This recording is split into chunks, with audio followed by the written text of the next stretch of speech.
Okay, కానీ అసలు మీకు బలగం అనేది మంచి బూస్టప్ ఇచ్చింది కదా బలగం. సో బలగం తర్వాత ఎలా అనిపించింది, అంటే లైఫ్ అంతా గ్రోత్ పెరుగుతా ఉందా, మంచి మంచి ఫోటోలు ఎక్కువ తీసుకోవడం, ఇక ఒక సినిమా యాక్టర్ అని ముద్ర రావడానికి బలగం అసలు.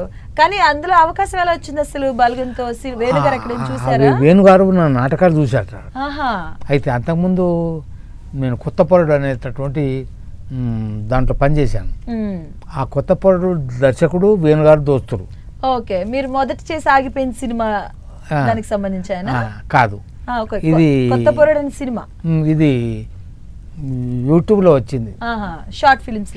ఓకే, సో వాళ్ళిద్దరు దోస్తులు ఆ రకంగా ఏర్పడి అట్లా వచ్చేసాను.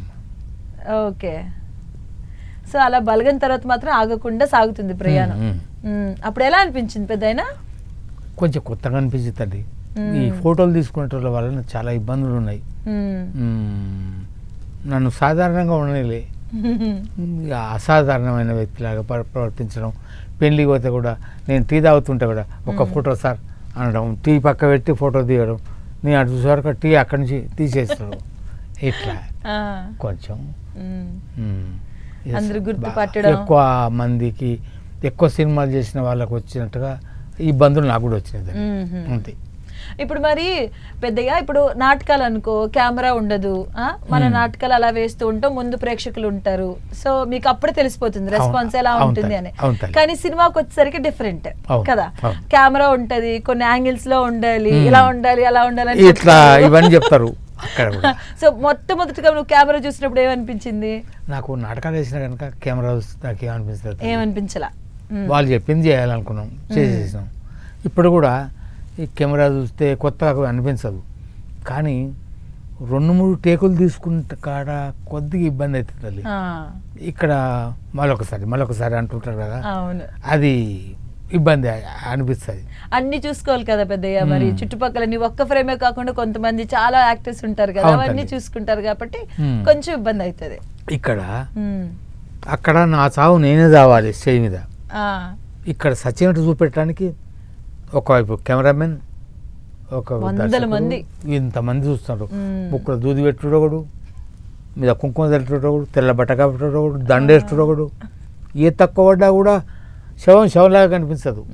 దానికోసం ఇబ్బంది పడుతుంటారు. కానీ ఎంత చేసినా కూడా నీ నటన అనేది అంటే ఏదో నువ్వు యాక్టింగ్ చేస్తున్నావు అలా ఉండదులే. ఎందుకంటే మిమ్మల్ని చూస్తే ఎలా ఉంటది అంటే, అరే మా ఊర్లో ఇలాంటి ఒక అతను ఉంటారే అలా ఉంటది అనమాట. ఇప్పుడు నాలాంటి వాళ్ళు తెలంగాణలో ఊరికి ఒకరు తప్పకుండా ఉంటారమ్మా. అరే మనోళ్ళ లెక్కనే ఉన్నాడు అనుకుంటారు. ఈ వయసులో ఉన్న వాళ్ళు తక్కువ సంఖ్య. ఇట్లా తెల్లంటికలు పడ్డవాళ్ళు ఊళ్ళలో తక్కువ మంది కనిపిస్తుంటారు. పోయిన వాళ్ళు ఉన్న వాళ్ళలో ఎవడో ఉంటాడు, పోల్చుకుంటారు. నా పాత్ర లాగే ఉన్నది, ఈయన పాత్ర నాలాగానే మాట్లాడుతున్నాడు.